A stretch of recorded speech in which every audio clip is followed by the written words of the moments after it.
Welcome to Y studios Tamil. இன்றைக்கி நம்ம திரைவம்ச நிகழ்ச்சியில் இயக்குனர் ராகவ் இயக்கத்தில் வெளிவந்திருக்கிற பன் பட்டர் ஜாம் படத்தை பற்றி பார்க்க போகிறோம்.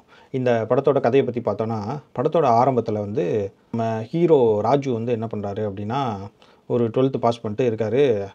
ஹீரோவோட அம்மாவும் ஹீரோயினோட அம்மாவும் ஒரு கல்யாணத்தில் சந்திச்சுக்கிறாங்க. கேஷுவலாக பேசிகிட்டு இருக்கும்போது, ஏன் நம்ம 2 பேர் பசங்களுக்கும் காலேஜ் முடித்ததுக்கப்புறம் கல்யாணம் பண்ணி வச்சுருக்க கூடாது, அப்படி பண்ணி வச்சுட்டா 2 பேரும் நல்லா இருப்பாங்க, நம்மளும் நெய்பர்ஸ் ஆகிடலாம் அப்படின்ற மாதிரி ஒரு பிளான் பண்ணுறாங்க. அரேஞ்ச் மேரேஜாக பண்ணி வச்சோம்னா இவங்க வந்து பிற்காலத்தில் சண்டை போட்டு பிரியறதுக்கு வாய்ப்பு இருக்குது. அதனால் இவங்கள வந்து லவ் பண்ண வச்சு நம்ம கல்யாணம் பண்ணி வச்சிட்டோம்னா, அவங்களும் நம்ம லவ் பண்ணி கல்யாணம் பண்ணிட்டோம் நம்பிடுவாங்க, ஃப்யூச்சரில் பிரிய மாட்டாங்க, நமக்கும் நல்லபடியாக இருந்துரும் அப்படின்னு சொல்லி ஹீரோவோட அம்மாவும் ஹீரோயினோட அம்மாவும் முடிவு பண்ணுறாங்க. இதுக்காக அவங்க என்ன பண்ணுறாங்கன்னா, பக்கத்து வீட்டுக்கு குடி வராங்க. ஆனால் அங்கே தான் ஒரு ட்விஸ்ட் என்ன அப்படின்னு பார்த்தீங்கன்னா, ஹீரோ வந்து வேற ஒரு பொண்ணை லவ் பண்ணுறாரு, ஹீரோயின் வேற ஒரு பையனை லவ் பண்ணுறாங்க. இந்த மாதிரி இருக்க சூழ்நிலையில் ஹீரோவுக்கு வந்து அந்த லவ் பண்ணுற பொண்ணு கூட ஒரு பிரச்சனை வருது. என்ன அப்படின்னு பார்த்தீங்கன்னா, ஹீரோவுக்கு வந்து ஒரு நெருங்கிய நண்பர் இருக்கார். அவர் வந்து ஹீரோ லவ் பண்ணுற பொண்ணை ஹீரோவுக்கு முன்னாடியே பயங்கர தீவிரமாக லவ் பண்ணிட்டு இருந்திருக்காரு. ஆனால் அந்த ஹீரோயின் கிட்ட சொல்லாதனால ஹீரோ அந்த பொண்ணை லவ் பண்ணி கூட்டிகிட்டு போயிடுறாரு. இதை பார்த்து வெக்ஸான அந்த நண்பன் வந்து ஹீரோவை விட்டு பிரிஞ்சிடறாரு. இதனால ஹீரோ வந்து ரொம்ப ஃபீல் பண்ணி, ஏன்டா என்னை விட்டு போகிற, என்கிட்ட பேச மாட்ற, எனக்கு நட்பு தாண்டா ரொம்ப முக்கியம், என்ன விஷயம்னு சொல்கிறா அப்படின்னோடனே உடனே ஹீரோவுக்கு தெரிய வருது, நம்ம ஆளை இவனும் லவ் பண்ணியிருக்கான் அப்படின்னு சொல்லி தெரிய வருது. இப்போ அந்த ஹீரோயினை கூட்டிகிட்டு போய், நம்ம 2 பேரும் ஒரே பொண்ணை லவ் பண்ணுறது முக்கியம் இல்லை, அந்த பொண்ணு யாரை லவ் பண்ணுறது அப்படின்றதான் முக்கியம், அதை நம்ம அந்த பொண்ணுக்கிட்டே கேட்டு தெரிஞ்சுக்குவோம் அப்படின்னு சொல்லி அந்த பொண்ணுக்கிட்டே கேட்குறாரு. அந்த இடத்துல அந்த பொண்ணு பெரிய சர்ப்ரைஸை கொடுத்துருது.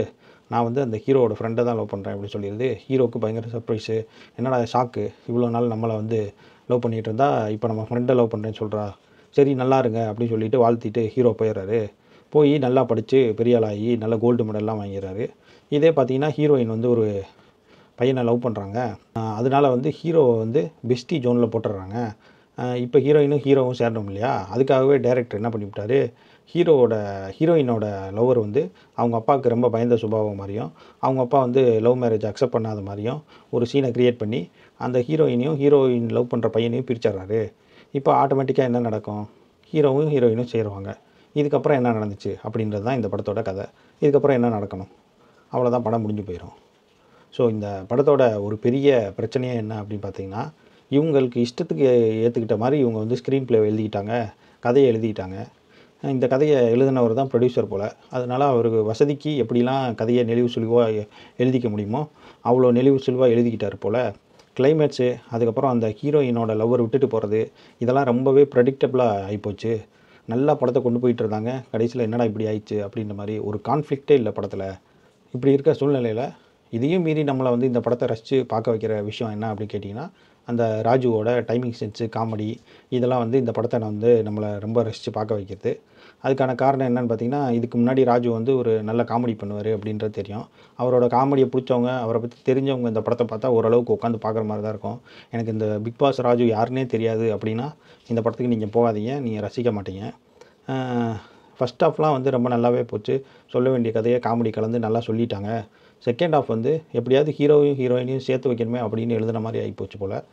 அதனால் வந்து நமக்கே என்னடா இது அப்படின்ற மாதிரி ஆகிப்போச்சு. மித்தபடி இந்த படம் வந்து எந்த ஒரு லாஜிக்கும் இல்லாமல் நார்மலாக ஒரு என்டர்டெயின்மெண்ட் பர்பஸ்க்காக நீங்கள் இந்த படத்துக்கு போகணும், ஏதாவது ஒரு படத்துக்கு போகணும் அப்படின்னு நீங்கள் நினச்சிங்கன்னா கண்டிப்பாக இந்த பன் பட்டர் ஜாம் போங்க. கிளைமேக்ஸில் ஹீரோ ரொம்ப ஃபிலாசபி பேசுவார், ஹீரோயின் பேசுவாங்க, எல்லோரும் ஃபிலாசபி பேசுவாங்க. அதெல்லாம் தாங்கிட்டு நீங்கள் இந்த படத்தை பார்க்கணும் அப்படின்னு நினச்சிங்கன்னா கண்டிப்பாக போங்க. ஒரு தடவை பார்க்குறதுக்கு நல்ல சிரிப்பாக என்டர்டெயின்மெண்ட்டாக இருக்கும். இப்போ இருக்க ஆடியன்ஸ்லாம் அதான் விரும்புகிறாங்க.